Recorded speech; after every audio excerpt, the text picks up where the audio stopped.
Italy ৩ বছরের মধ্যে ইউরোপীয় ইউনিয়নের বাইরের দেশগুলো থেকে অন্তত ৫ লাখ কর্মী নিয়োগের ঘোষণা দিয়েছে।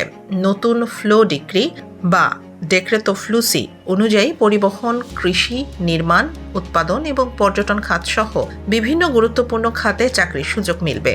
একই সঙ্গে ফ্রিল্যান্সার, স্টার্ট আপ উদ্যোক্তা এবং স্বনির্ভর কর্মীদের জন্য সীমিত সুযোগ রাখা হয়েছে নতুন ডেক্রেতা ফ্লুসিতে।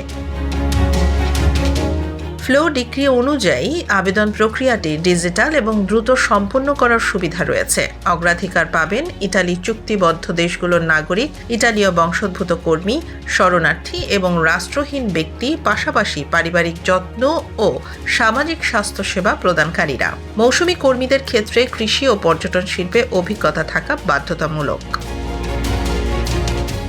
নিয়োগকর্তাদের নির্ধারিত সময়সীমার মধ্যে আবেদন জমা দিতে হবে। যথাযথ প্রমাণসহ আবেদন পূর্ণ না হলে তা বাতিল বলে গণ্য হবে। বিশ্লেষকরা বলছেন, প্রতারণা ও শোষণের ঝুঁকি থাকায় আবেদনকারীদের সতর্ক থাকা জরুরি।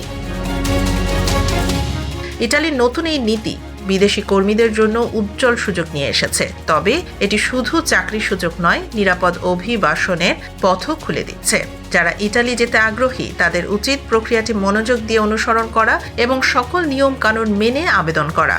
এটি শ্রম ঘাটতি পূরণ, অভিজ্ঞতা অর্জন এবং স্থায়ী জীবন গড়ার এক নতুন সুযোগ।